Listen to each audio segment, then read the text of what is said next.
come to wish on a star. That might not be such a bad idea.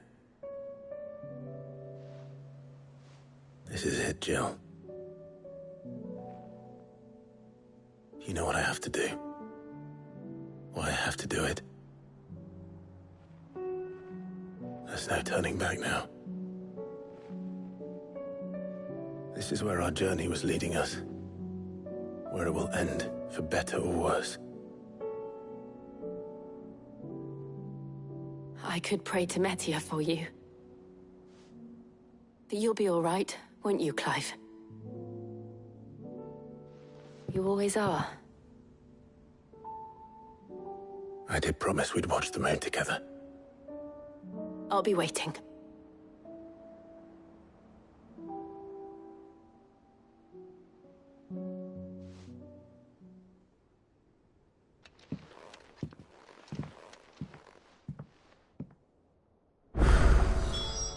It's almost time.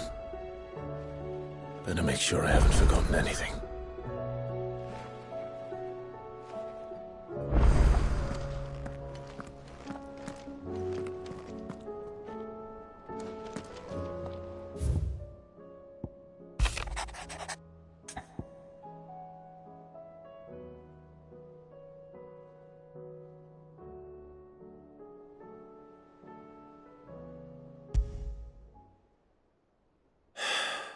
What is it this time, Torgal?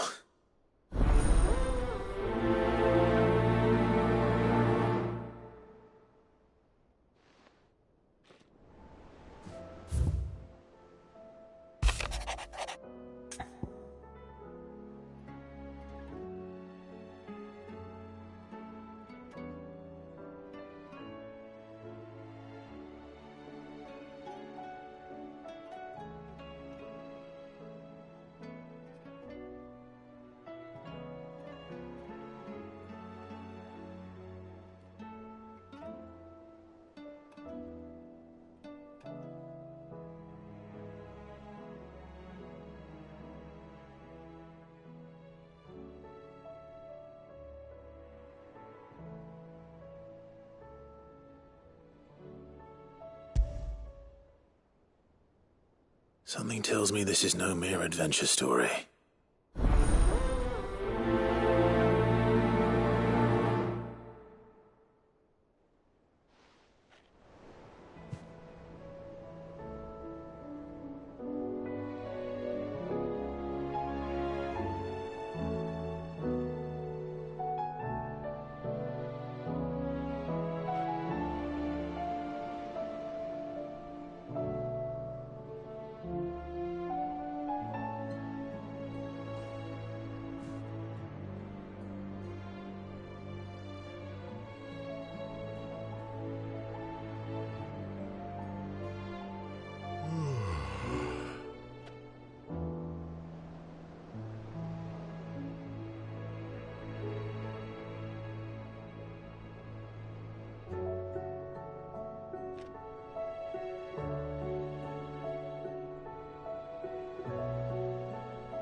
Forget this kindness, my lord.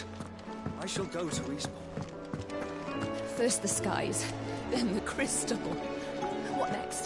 The advent of great Griga herself. I'm sure we'll be fine. Sit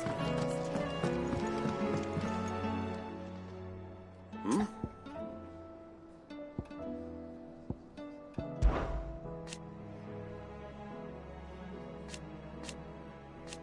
Huh.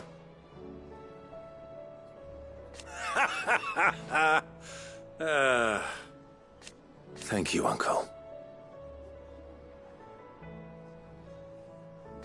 As for down here...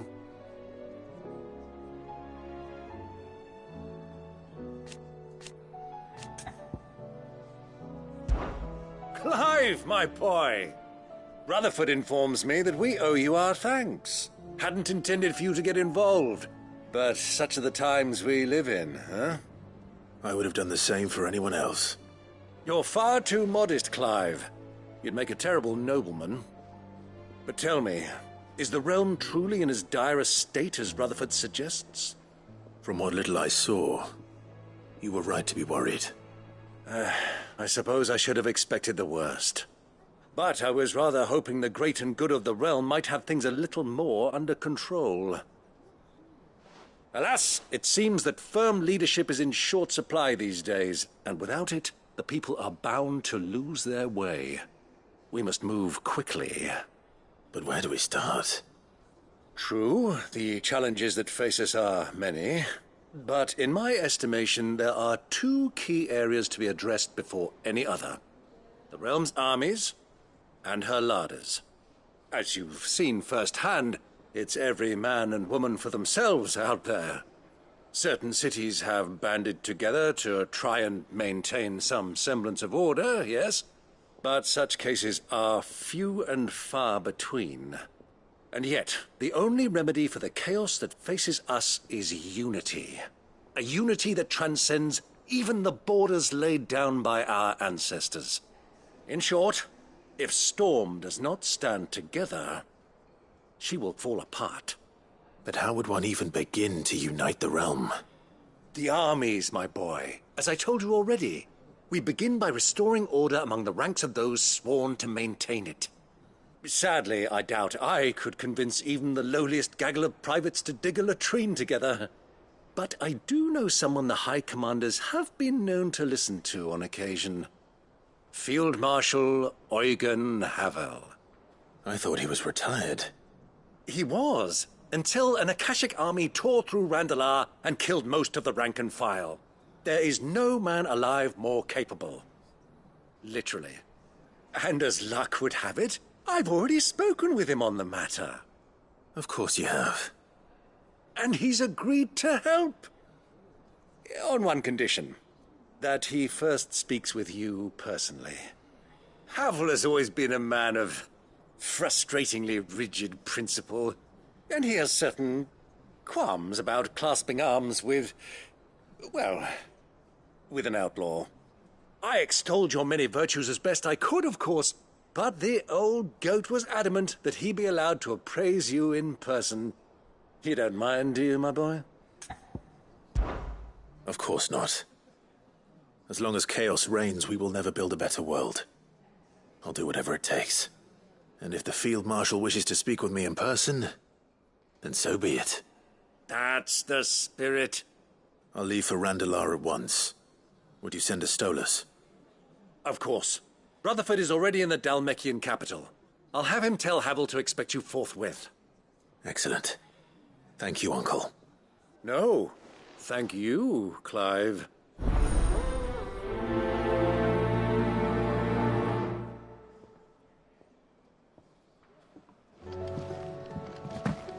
Don't worry, my boy. Rutherford is in Randalar this very moment, singing your praises to all and sundry. They'll adore you. Don't worry, my boy. Rutherford is in Randalar this very moment. Aye, it's a dangerous world out there. Let's stock up one. Ta-ra, then. Thank you, Karen.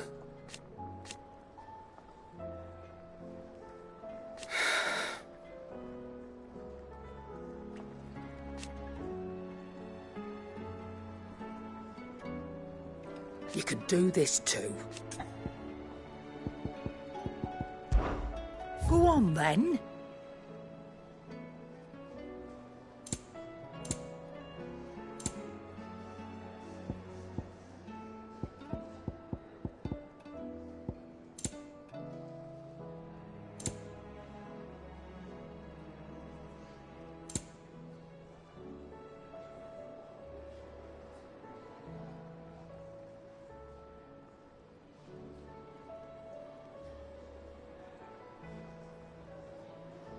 Is that all?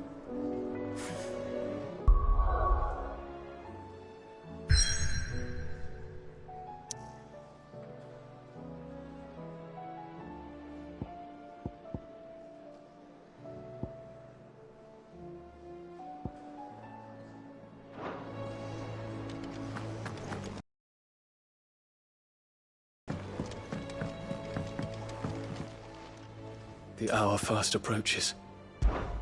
My decision is made.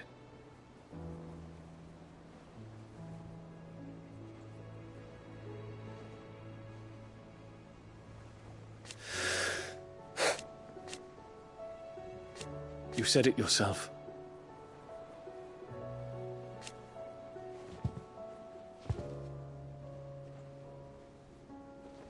He must be stopped. He must.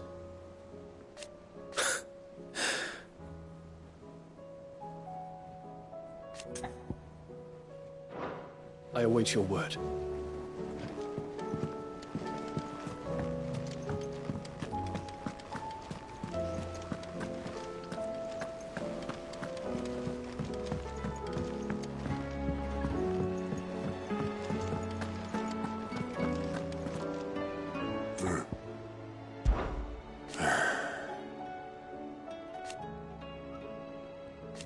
No.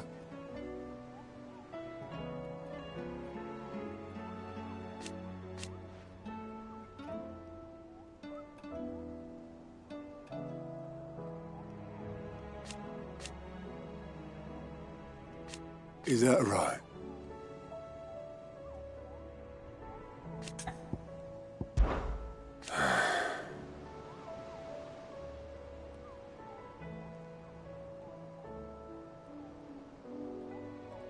Might be time to take a step back.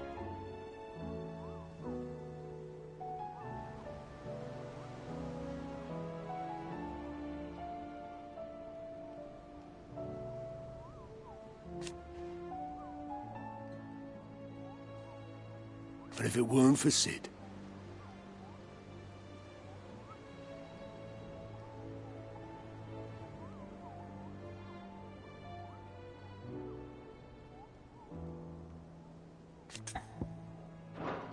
I know you'll do right by us, Clive.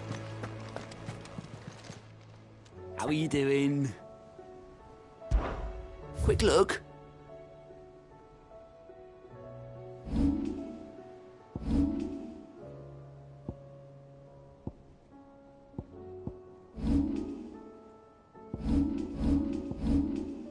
Always something in there. Oh, I wasn't expecting you back.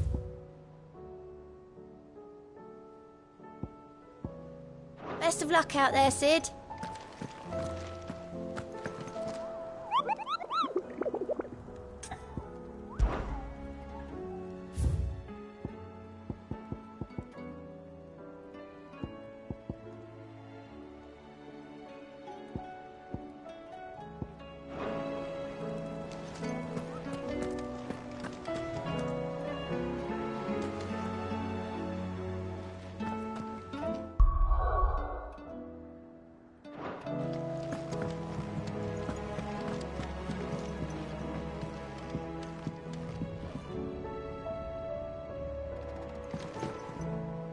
Vivian, and I'd be happy to help you find the book you're looking for. Thank you, Clive. But tracking it down will not be easy. Are you sure? Please. You have always granted me your wisdom and insight whenever I asked. It's only right that I return the favor. Or at least attempt to. You are too kind. Alas, what I ask of you is rather more trying than delivering the odd lecture. I spoke with Hippocrates to see if he had any inkling as to where another copy might be found, but... But perhaps it is best that you hear the details from him. If you say so.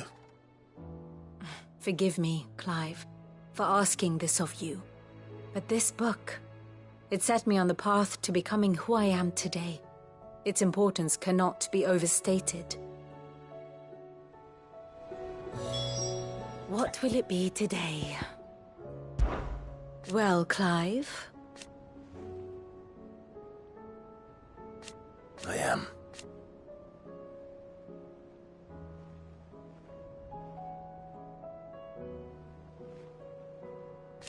Naturally.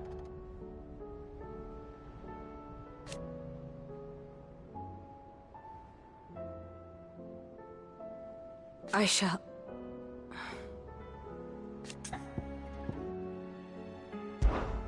Harpocrates knows of the tome I seek. Whether what he has to say makes you happy to have agreed to help me is another matter. Godspeed.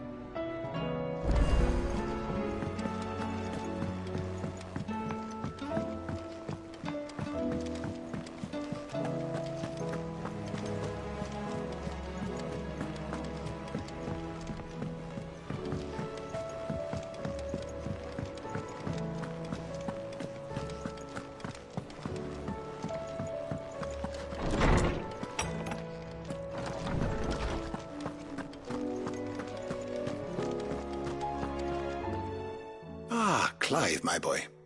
What a pleasure it is to see you. Harpocrates. There's something I need to ask you.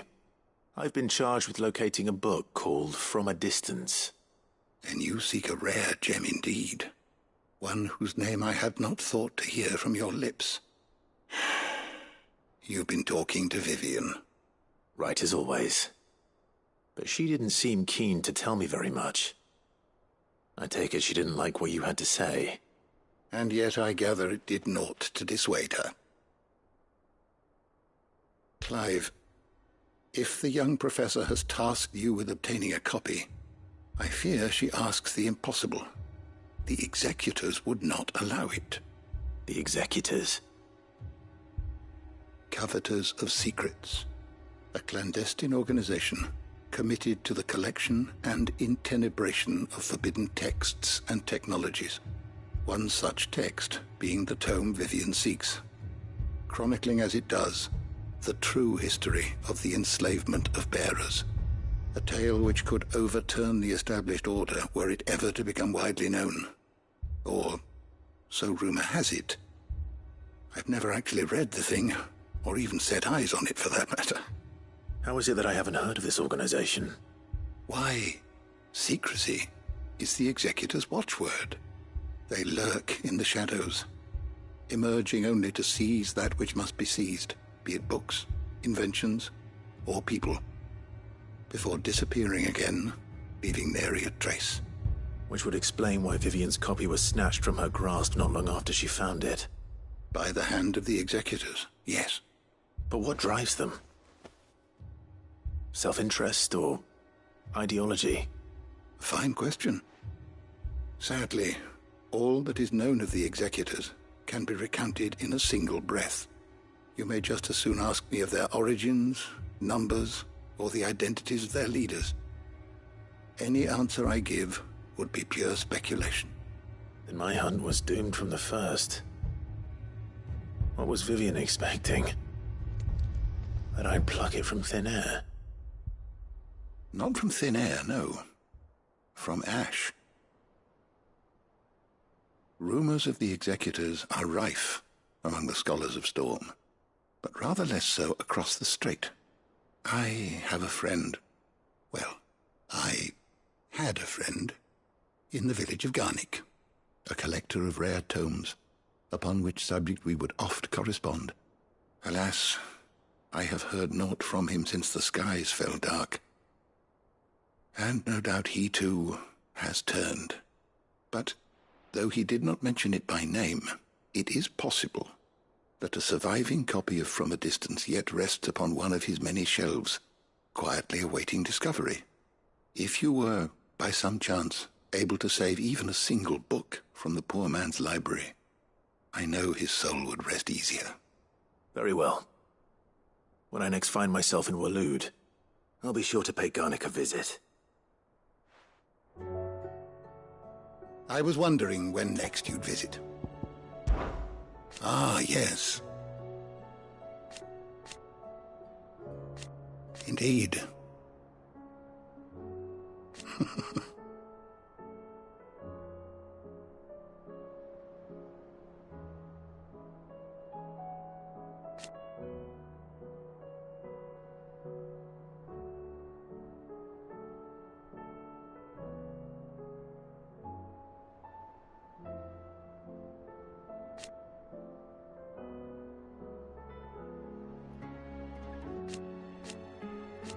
Then go. Having never visited, I cannot tell you exactly where in Garnick my friend's lodgings lie, but he did mention they were some distance from the road. I make no guarantee that you will find what you seek there, only that it is the best and perhaps the only place left to look. Go safely.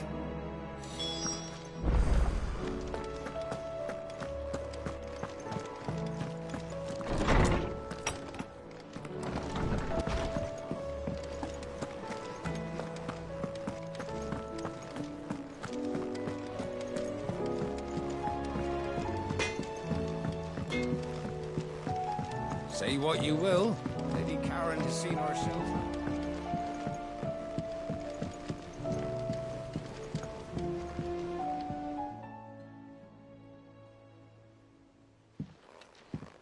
Pining for something, boy.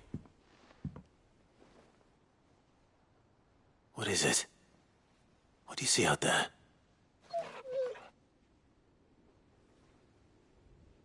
I never did ask where you got that anklet of yours. From Sid, that's why. On the day he brought him home. That long ago? And you're only thinking to ask this now? Sid saw that the pup had a habit of gnawing on his leg, since you ask. Clap that there iron on him to keep him from doing it. What was wrong, boy?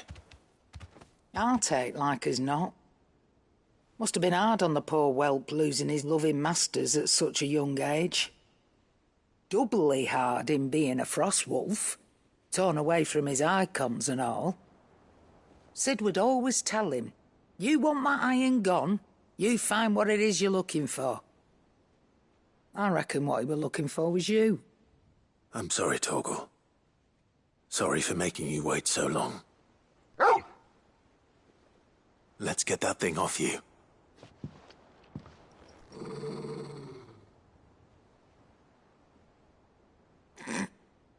Doesn't sound like he wants it off. Indeed. You miss Sid as much as the rest of us, don't you?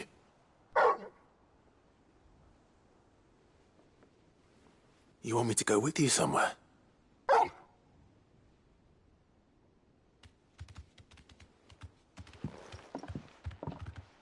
Quick, aren't you?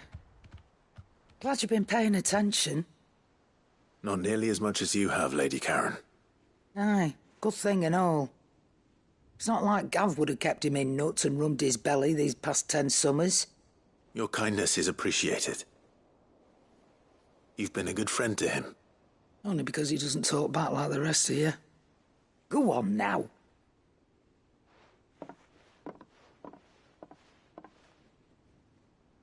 Where to then, Torgal?